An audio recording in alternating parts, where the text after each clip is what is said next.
Hi guys, good morning. Welcome back sa YouTube channel namin ni Papa Bitsayan. For today's vlog po guys, Merkulis, may klase, exam ni Chrislyn, practice ni Sia. At saka nagsialisan na po yung mga trabahante si Papa Bits. Wala din dito, nagpunta na po ng sintro. Na samantala naman tayo is nandito, iniisip kung ano po yung una kong gagawin. Yan, tingnan nyo guys yung labahan ko. Bumukid yung labahan ko. 3 lang po yung naiwan dito ha. 3 lang.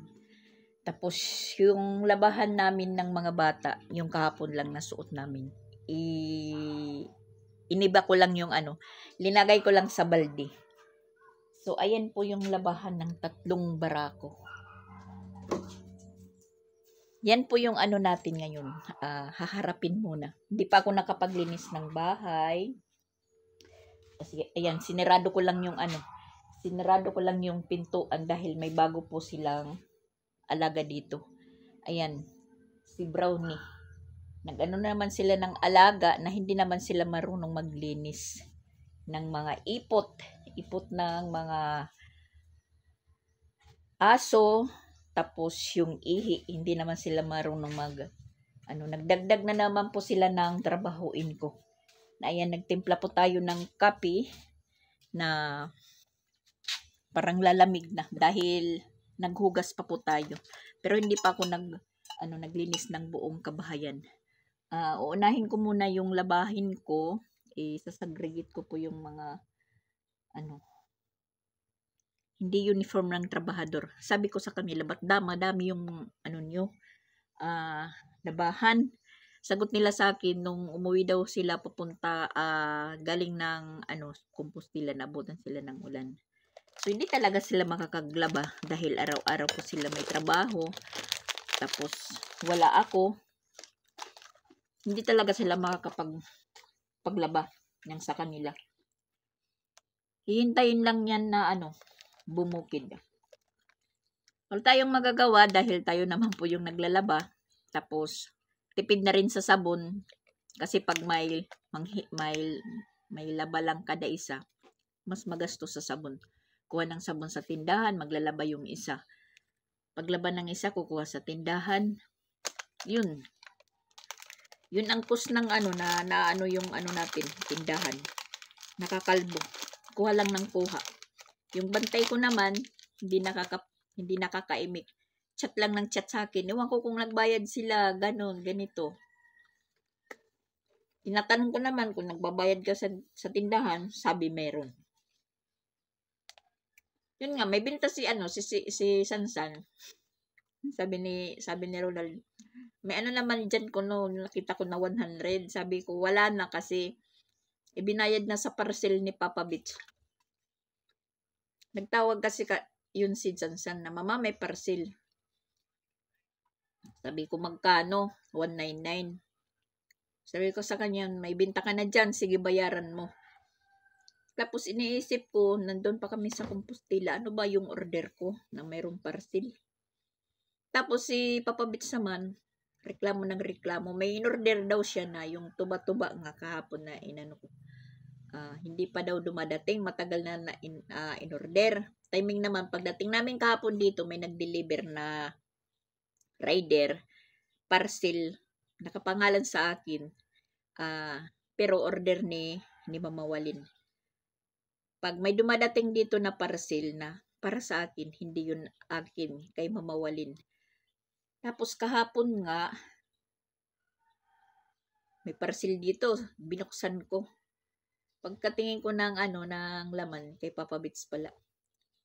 Kaya palang parcel na to. Tumawa lang. So, quits lang.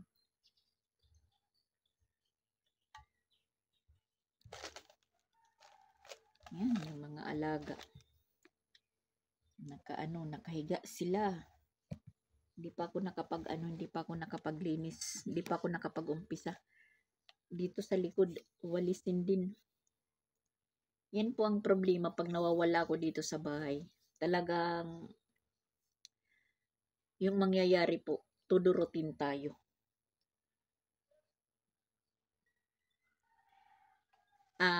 Sa mga nagsasabi pala, sa mga nagsasabi pala na maingay yung pusa, maingay yung aso dahil mga gutom.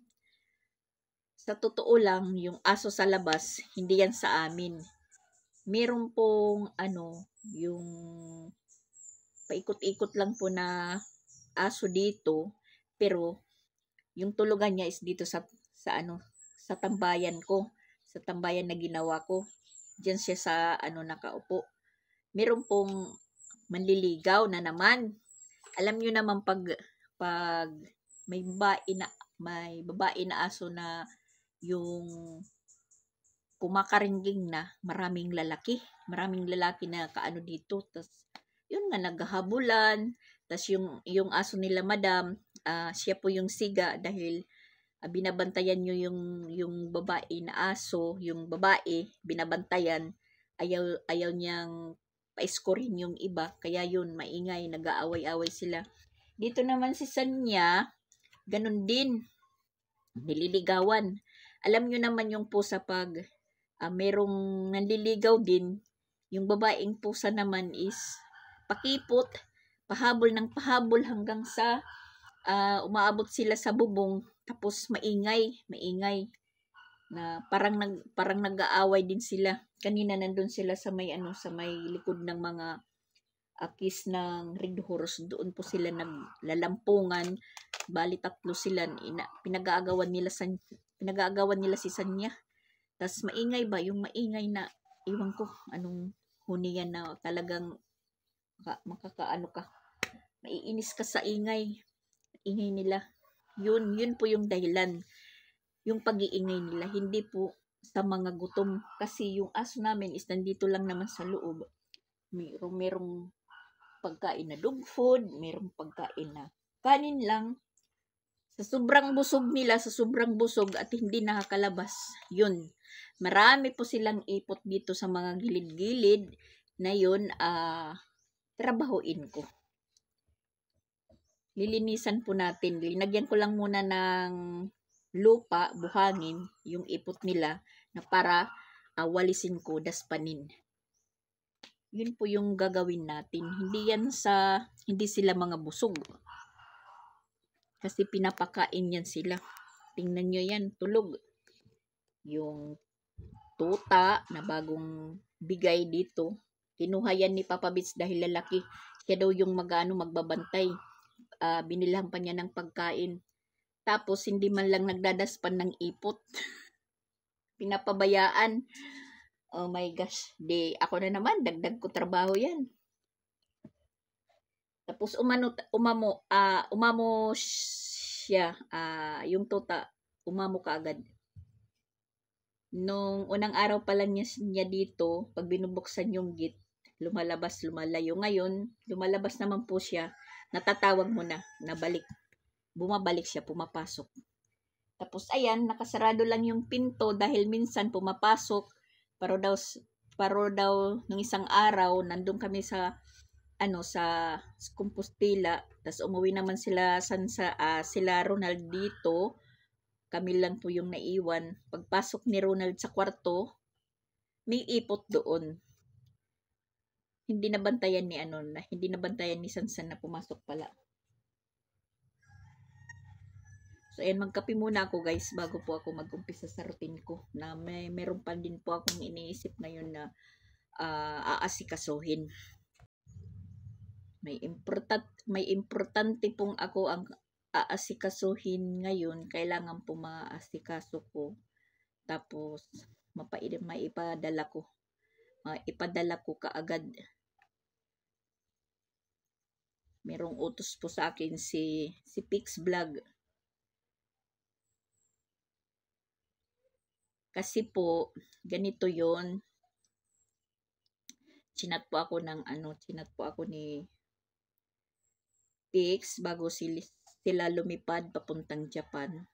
Sabi ko naman na bakit ngayon ka lang nagsabi? Kasi sabi naman niya, yun lang naman po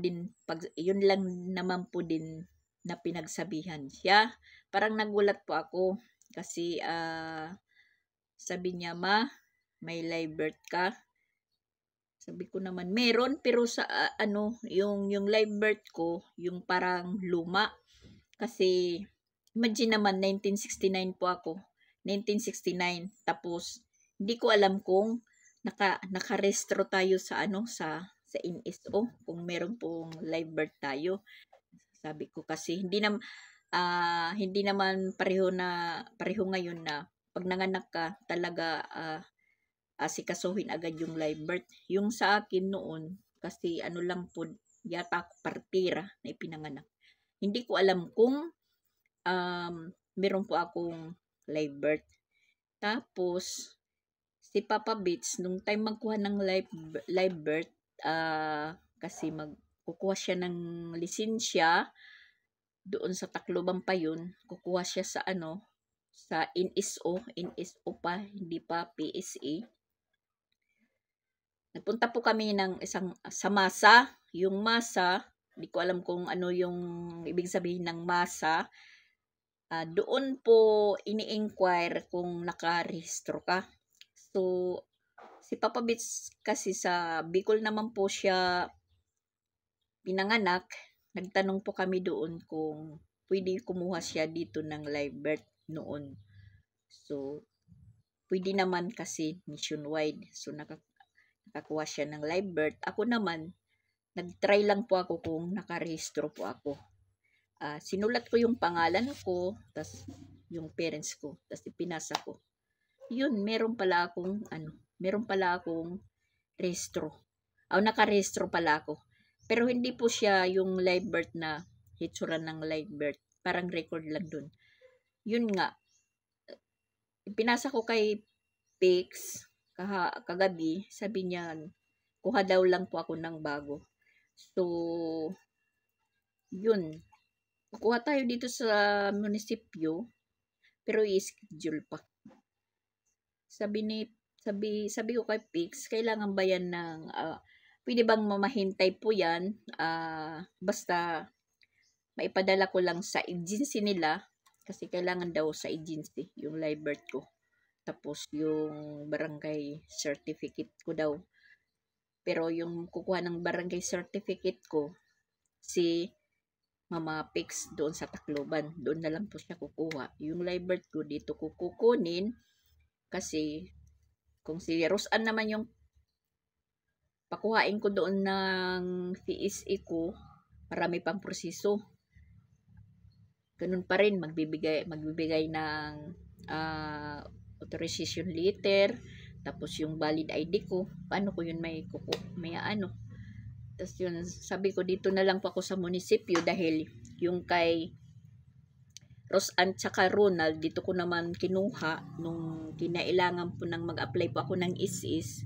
Hiningan po ko ng live birth ng dalawa kong anak. So, bali si Ronald at saka Rosan yung inano ko. Yung pagkuha ko ng live birth dito, parang in-schedule pa ako. Mga 2 weeks or 1 week yata yun. Yun po yung iniisip ko. Sabi ko kay Pix, baka matagalan. Sabi niya, okay lang, basta hindi matapos yung buwan ng Abril, makapasa po ako. Papadala ko pa yan kay Mama Pix. Si Mama Pix yung magpapa-LBC dun sa naman, papadala sa agency ni Pix Vlog. Ganun. Sabi ko, ba't ngayon lang sana noon pa. Dito na si Papa Bits. May dala na namang nausuro.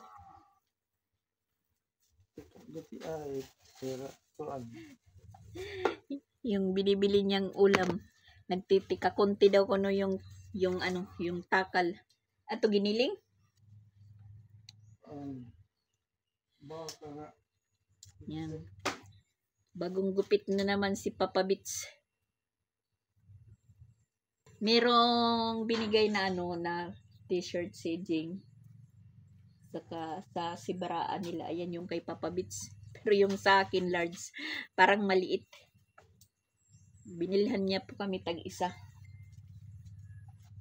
Ayan guys, hindi pa tayo nakapag-umpisang maglaba. Nagpunta muna ako ng eskwelahan. Ayan, mag-aalauna na po. Kumain muna kami. So ayan, mag-aano na po tayo ng labahan natin. Magsasagregate. Umpisan natin. Piliin po natin yung Laban natin.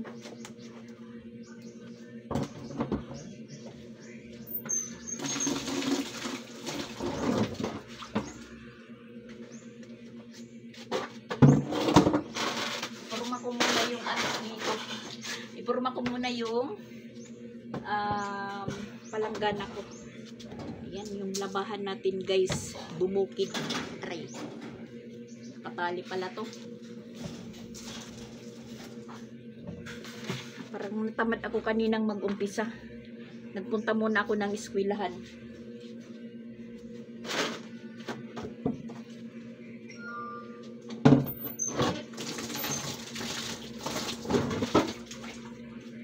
Ngayon lang po tayo. Samahan niyo po akong maglaba.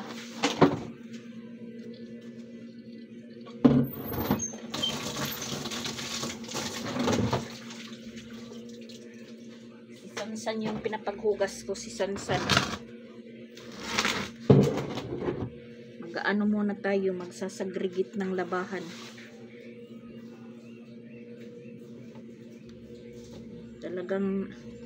Talagang na ano po to. Natambakan po tayo. Lagay lang ng lagay. Oh my God.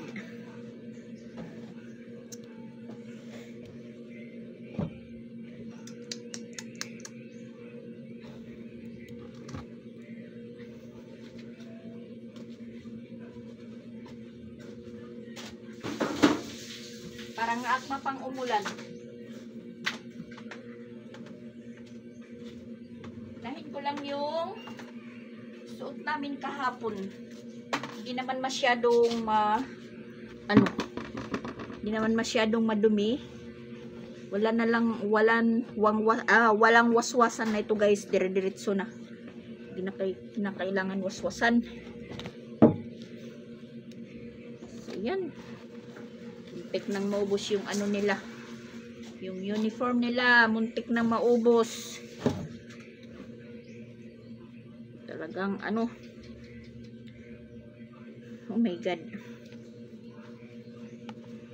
Kanina ko pa ito iniisip kung paano ko umpisahan. Papaagas pa ako ng tubig. Yan, mga medyas. Dudumi.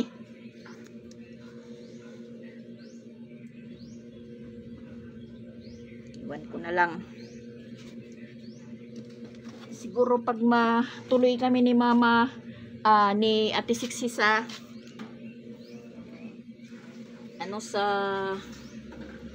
Ginsan, siguro pagbalik ko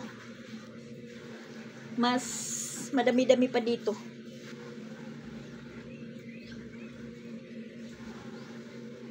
Ano muna yung buhok natin, kakasagabal.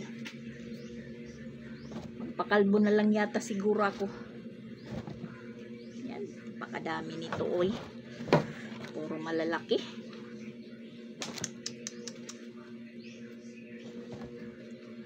Puro malaki, puro malaki. Yan. Talon. Oh my God. Ang nangyari sa Pinas. Shoot lang ng shoot.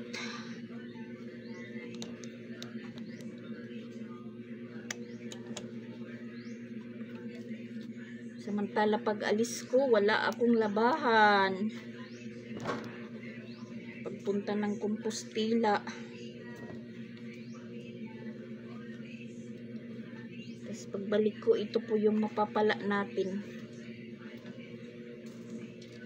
Pag hindi naman yan natin labhan, talagang dadami pa yan.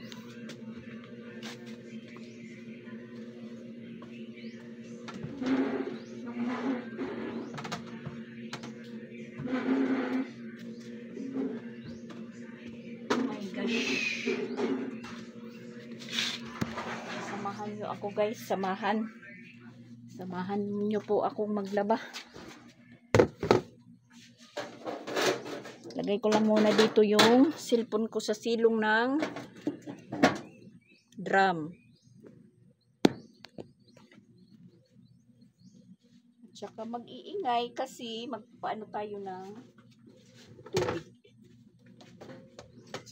Magpapaagas. Mag-iingay yung makina. Hindi kaya magbomba lang muna tayo. Sasabon pa lang naman ako. Bomba lang muna. Maya na yung ano.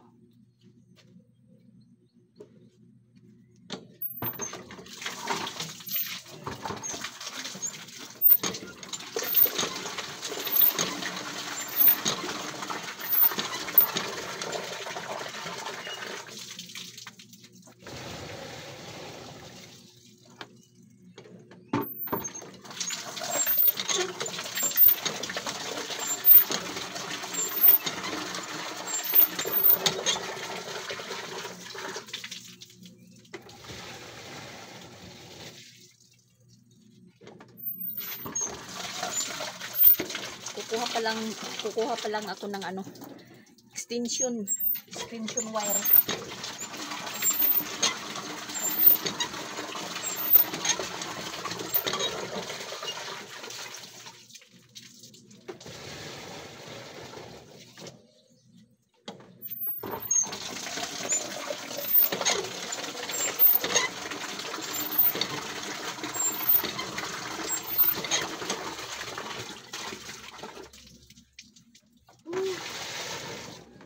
Gosh. Kuha muna ako ng extension, guys.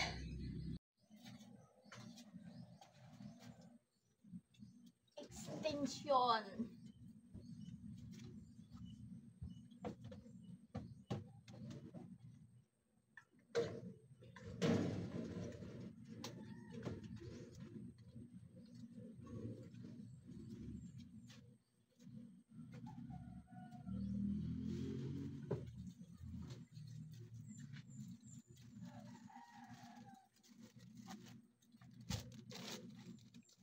Kanina mainit masyado. Ngayon naman medyo makulimlim.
Bagong ano dito na aso na ano na pakalat. Yan ang sinasabi ko, mag-ano na mga alagain kasi hindi naman sila yung nag-aalaga. Ano.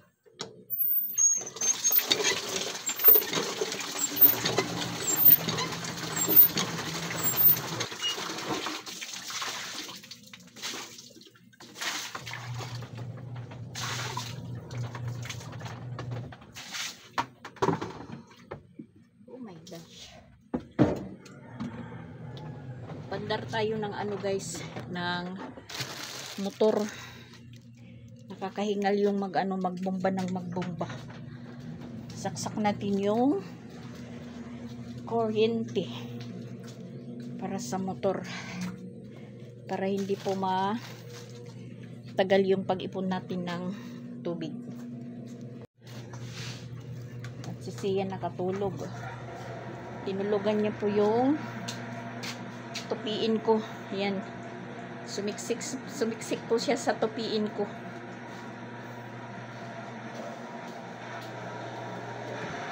Sana hindi malaglag yung ano ko. yung cellphone ko. Pinatong ko dito sa labahan. Sana hindi mahulog. Kung nagkataon mahulog, shit yan dito sa batya.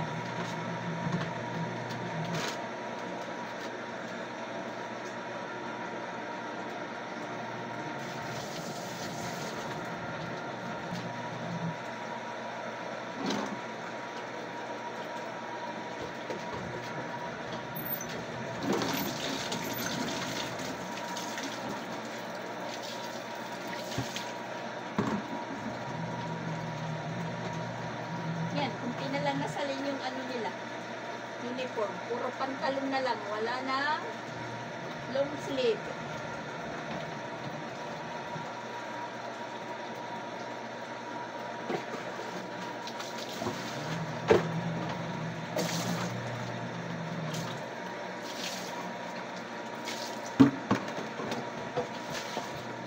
Kung hindi tayo maglaba ngayon, wala nang susuotin bukas.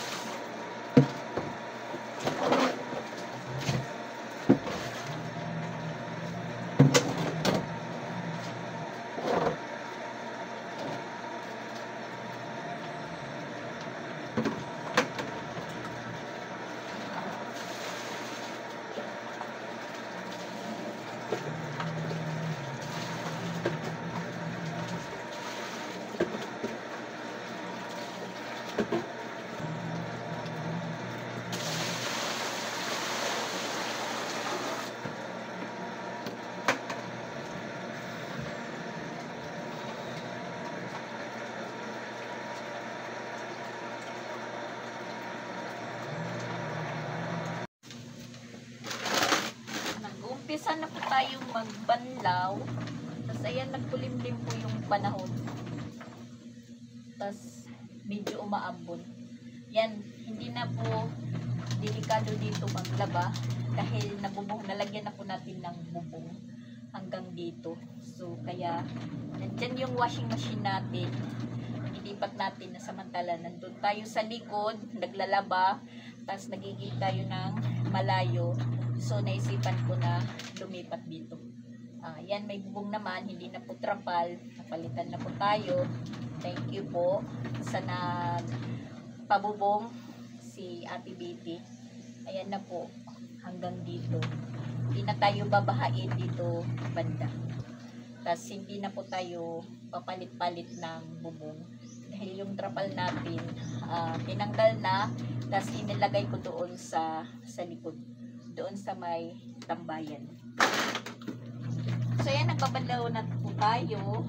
Umpisa na pong magbanlaw. Meron na po tayong nakadowny. Meron pa po tayong nakasalang dito. Pangatlong salang. May pang-apat pa. So yan, siguro ano ng oras, mag-aalas 2.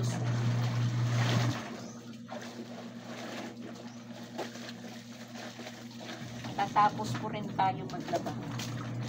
Kanina parang naano ako, natamad. Pagtingin ko pa lang sa labahan ko, parang napapagod na ako sa tingin ko. Napapagod na po ako. Tapos yun, malapit-lapit na man po yung mag-alas 10. Sabi ko, lalo na nag-chat na po yung teacher ni Tia na hanggang alas 10 lang po sila. Pagtingin ko sa oras is alas 9. Alas 9:30. Kung maglalaba pa ako, magkakandara pa naman po tayo. So, inuna ko muna dun sa eskwelahan. Tapos, hinanap ko yung treasurer nila dahil binabayad muna tayo ni Mama Wali para sa moving up nila. Dahil ngayon na po yung deadline. Yung moving up nila siya sa April 15, timing yung birthday ko. Tapos, parang si Jing sa April 15 din lilipat. Iwan ko kung ano po yung unahin. Tapos, pero sigurado, dito tayo makaka-attend sa ano ni Sia. Tapos ngayon naman, nag-chat si Ate Sixi. Tinanong niya po ako. Sabi niya, Mama, kailan daw ang katapusan dito ng klase?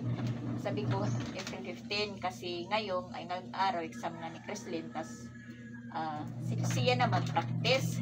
Kasi gusto niya magpunta ng Jinsan. Isasama po ako. Tapos nag-chat siya ngayon. Sabi niya, Mama, sasama ka? Kasi nakukulang daw siya sa budget. Sabi ko sa kanya, kung ikaw na lang po, kung kung ikaw na lang magpunta doon, total, sasama mo naman yung mga bata, pabalik dito, dahil magbabakasyon, dahil yung katapos ng klase ng anak niya doon sa Jinsan is April 8. Gusto niya maka-attend ng recognition. Dapat isasama niya ako. Sabi ko sa kanya, kung kulang ka ng budget, ikaw na lang. Diyan ka na lang sumakay sa Tacloban kaysa magpunta ka pa dito sa Cebu, papasahi ka. Tapos isasama ako, magpapasahi tayo. Pareho lang. Kung ako ang magpunta sa Tacloban, magpapasahi ako. Sabi ko sa kanya, yung ipapamasahe mo sa akin, ialis mo na lang, punta ka na lang doon, ikaw na lang yung umatid ng recognition ng anak mo. Tapos, dito naman din po yung dating nyo sa Cebu, yun, maghihintay na lang po ako dito. Magkikita-kita pa naman, magkikita-kita rin naman tayo. Dahil, dito naman po yung hahantungan. Dahil gusto yung, dalawang anak ni Ate Sixi na makagbakasyon dito sa Cebu. Tapos, hindi pa naman, tapos din yung klase dun sa Tacloban kasi pareho naman po yung recognition at graduation 14 at saka 15 sabay-sabay. Si Sansan nga okay na siya ngayon, parang lalo kasi nung isang linggo pa yung nila, yung bakasyon nila, dahil private na una silang magbakasyon. Siguro po ngayon sila Piyang at saka si Pinsoy, ngayon din po yung araw yung exam. Pareho yung mga bata din magre-recognition. Alangan naman hindi sila umatid. So, bali dahil pupunta sana sila dito kasama si Rosan, Piyang, Pinsoy, si pamilya ni Ate Sixi. Tas dito sila magbabakasyon hanggang sa bumalik si Ate Sixi ng basic sa Malaysia. So gusto ng mga anak ni Ate Sixi na nandun sa Jinsan na magbakasyon dito. Yun, sabi ko sa kanya kung nahirapan ka, walang budget, wala kang budget pamasahe ko dahil sa mga panahon na yun wala din po ako. Sabi ko sa kanya, ikaw na lang yung magpunta doon sa Jinsan. Iwan ko sa kanya kung ano po yung plan. Basta yun po yung sabi ko. Kasi ako naman, mahirap umalis. Kasi yun nga, mag-moving up si Sia. Tapos nagpapayos pa kay Jing dun sa lilipatan niya. Hindi naman po na puporma kung wala ako doon din sa pagtatrabaho nila. So, parang kasi 8 na po yung recognition ng mga bata doon sa Jinsan. Siguro baka umalis si Ate Sixi papunta doon mga 5 or 6. Ano pa lang sa Sabado, 5. So, pagkalinggo 6 pupunta ng Compostela. So, wala na tayong oras. So, sabi ko sa kanya, ikaw na lang. Hintay na lang ako sa pagdating. Hindi tayo matutuloy ng pagpunta ng Jinsan. Hintayin ko na lang yung pag-uwi ko ng Tacloban. Diyan po tayo magbabakasyon. Pag-uwi ko ng Tacloban sa araw ng eleksyon. Pero hindi po sa araw ng eleksyon. Dahil baka matulad nung pag-uwi namin ni Mariel, maraming pasaheros. Parang dinig ko yung election 12. So, pwede na tayo umuwi na meeting.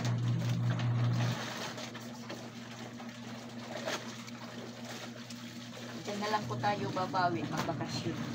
Tapos mag-alumni naman po kami sa 17, hintayin ko na lang din hanggang sa mag-alumni 12, 13, 14, 15, 16, 17. Ano lang po tayo doon. Hindi mag-iisang linggo. Lubos-lubusin na lang po natin yung pag-uwi natin sa Tacloban. Attend muna tayo ng alumni. Para baga may iba-iba naman. Kasi sa tanang buhay, mga 2 beses pa lang tayo yata naka-attend ng alumni namin.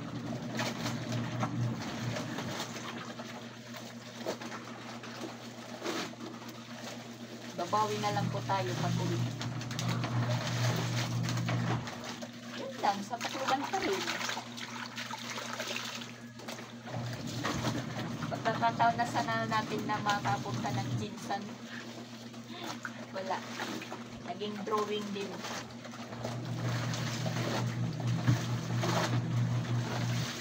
Siyempre, mahihirapan si Ate Sixty sa pag-budget na pera niya dahil 2 buwan po siya dito. Walang problema pagbalik niya is may ticket naman. Siyempre, kakain silang gastos sa ano. Gagastos sa bahay nila doon. Kakain. Tapos magpupunta pa dito. Yun.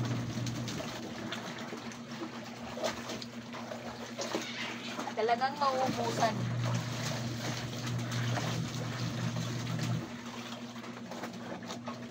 Yung 2 ano niya dito doon kay mga dalaging din. Diyan pa natin makikita kung ano po yung mga ano nun. Mga style. Siyempre, mama.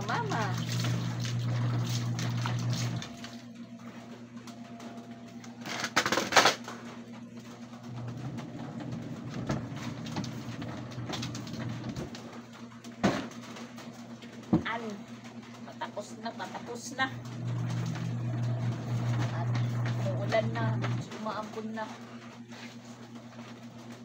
Ingay na po yung bubungan.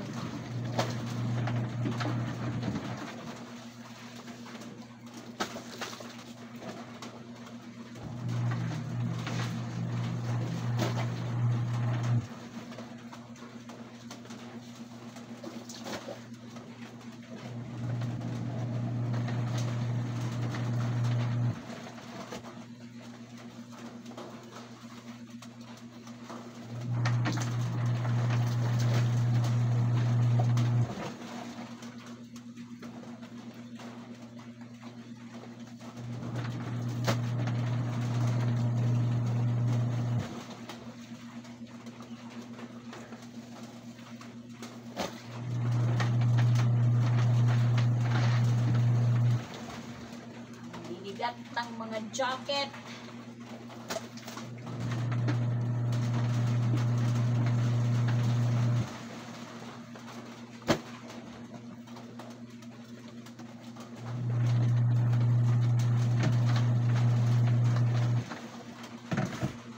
Last, mga pantalon na lang, mga pantalon yung sasabunin.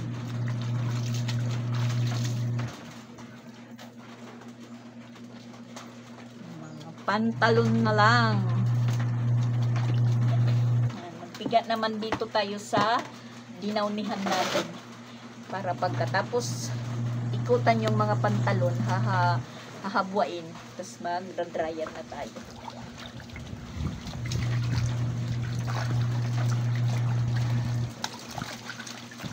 Isip-isip ko lagi, sabi ko kung bukas na lang ako maglaba, iisip ko naman na magbibihis na naman mamaya o bukas dadami na naman, mas mahirap. Kaya ayun, inuna ko muna magpunta ng school. Yung utos sa atin ni Pix mga bukas na siguro, mga bukas na nandyan lang naman po yung munisipyo at saka makikiusap na lang po tayo kung pwede ma-walk-in kung yung pagkuha ng live birth natin. Kung may rehistro tayo sa PSE. Baka tanungin naman nyo na, bakit hindi ka pa nakakuha ng PSE? As in, wala pa. Kasi hindi naman po ako nakangapay ng trabaho. At sa pag-aaral naman namin noon, nung panahon, hindi naman kailangan yung live birth. Basta meron ka lang baptismal. Ganun. Hindi tulad ngayon na hindi ka ma-enroll kung wala kang live birth. Kaya siguro noon, pag oras na ng graduate, yung nagkakagulo-gulo na po yung mga graduate dahil yung mga papilis nila nagkakaiba-iba na po yung apelyido. Tulad ko, yung ano ko, yung papilita ko, sabihin natin yung papilita ko, parang kasi ano lang, bullpen lang yung ibinigay sa akin ng masa. Katin-katin sa waray. Hindi ko maintindihan yung aguhero kung O.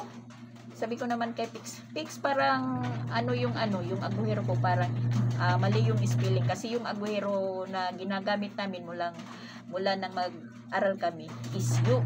Parang agu yung kabasa. Ipagkuha tulad ng kapatid ko, nagasikaso siya ng papilis niya na magtrabaho sa North Star. Pagkuha niya ng Lifebird, yun, nakita niya po yung apelyido niya. Pero nung nag-aral kami, yung ginagamit namin na apelyido, yung aguhero is yu. May O, may yu. So ngayon naman, pagtingin ko sa sa pinaka-Lifebird ko na lumang Lifebird, yun, nakita ko, ano ba tong apelyido ko? Aguhero? Hindi ko maintindihan. Tapos, yung pagkasulat doon sa sponsoral, halimbawa yung parents na, yung apelyido din ng tatay ko, imbis na yu, o rin. Sabi naman na Pix, okay lang daw yun dahil sila na daw yung mag-a-adjust. Iwan ko kung paraan. Basta kailangan ko lang na magpasa din. Hindi naman yun ibig sabihin na nakasagabal kay Pix na mangibang bansa dahil nandoon na po siya. Siguro meron lang pong importanteng paggagamitan na hindi pwede sa pamilya niya na pwede muna sa akin. Ganun. Yun, tatry natin kung may record natin dyan sa PCS, sa PCSO, na PCSO tuloy. Luto na yun sa PSA. Nalalaman natin pag magkuha na tayo ng Lifebird sa munisipyo.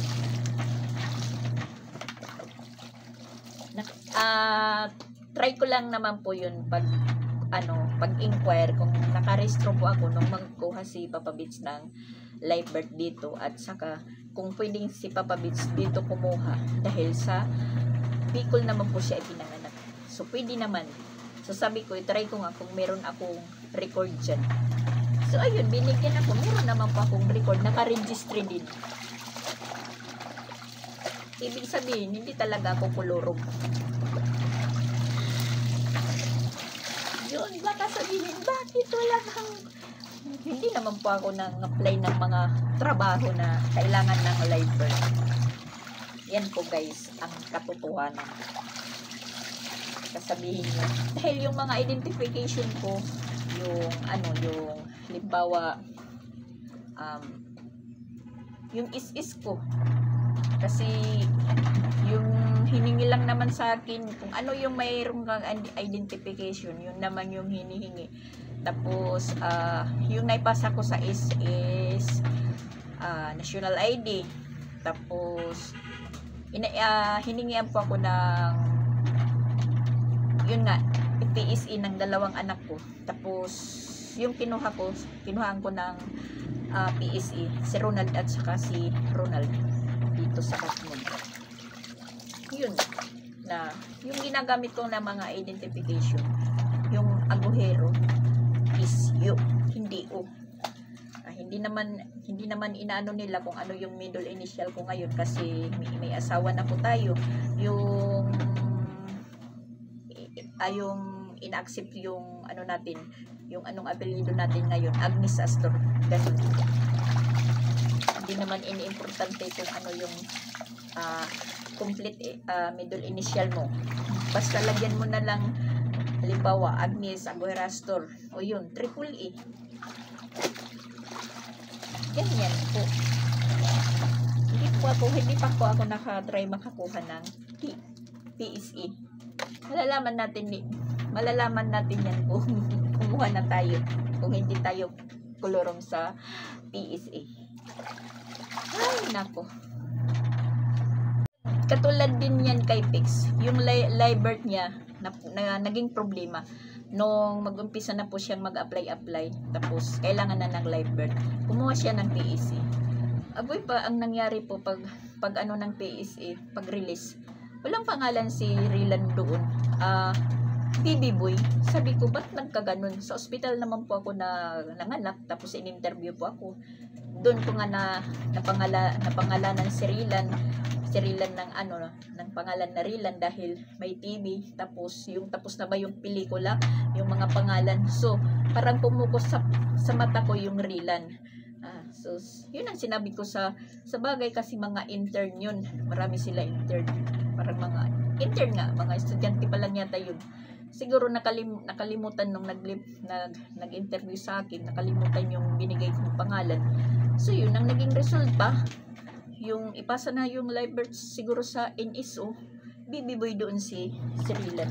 Na samantala si Rilan nag-aral din, nakatapos na high school, Rilan yung pangalan niya. Diyan po yung nagka-problema, nagpanotaryo si Pix, na nagastusan si Pix pag pangalan lang niya, nagastusan si Pix dyan. Tapos yung kapatid ko, pagpapalit ng spelling ng niya, kasi yun naman talaga yung ginagamit, pinapalitan ng yung O, malaking gastos din. So baka yung sa atin naman magkaganon, pero sabi ni Pix, hindi na daw yun. Hindi na. Katulad din kay Mama Walin, nung umalis niya ng Hong Kong. Hindi naman kinailangan yung live birth ko. Hiningan din siya ng yung middle initial naman. Hindi Agihero. Nagsobra naman po naging problema po yan. Pero naayos din nung sa kanya nag-recruit papunta sa labas, sila po yung nag-ayos. Hiningan din ng live birth ng kapatid niya, dalawa, yun, si Roseanne at saka si Ronald din. Kumuha din po yun si Walin. Ayun po yung ginamit na katibayan po na yung middle initial niya is EGU, hindi EGU. So yun, yung nagiging namin ngayon, bali pinakabalid na Agihero na hinagamit si Roseanne at saka si Ronald. Kasi naging Agihero po. Agihero ang naging middle initial ni Mama Walin at saka ni Ate Sixi. Agihero din. Kasalanan din po yun ng yung midwife rin, kasi yung nagpanganak sa akin, midwife. Sila naman yung nag-asikaso. Iwan ko ba't nagkaganon. Alam na lang Agihero. Pag-release naman ng NSO pa nun, naging Agihero. Ano ba yun? Muntik nang maging Agere. Yun ang naging problema. Ngayon, yung mga anak nyo, pag ng mga papilis, nag-asikaso kung para yung hinihingi naman, yung marriage contract. Yung marriage contract namin ni Papa Bits, sakto yung mga spelling ng mga apelido namin, or pangalan. Kaya walang nagiging problema. Dahil yung hinihingi naman yung marriage contract, hindi naman yung live birth ng magulang. Ang hinihingi yung marriage contract. Kaya ganon. Malalaman natin po ito bukas ko. Or ma-release na yung PSE natin kung meron. Baka blanco ako doon, blanco. Sa wakas guys, ayan, natapos din po tayong maglaba. Ubos na ubos. Yan, ubos po yung labahan natin. Bye-bye muna guys. Hiningal po tayo. Thank you for watching. Yan, nalabahan ko yan. Ang dami guys. 2 linya. Thank you for watching guys. Bye-bye muna. Kontento tayo guys. Kontento.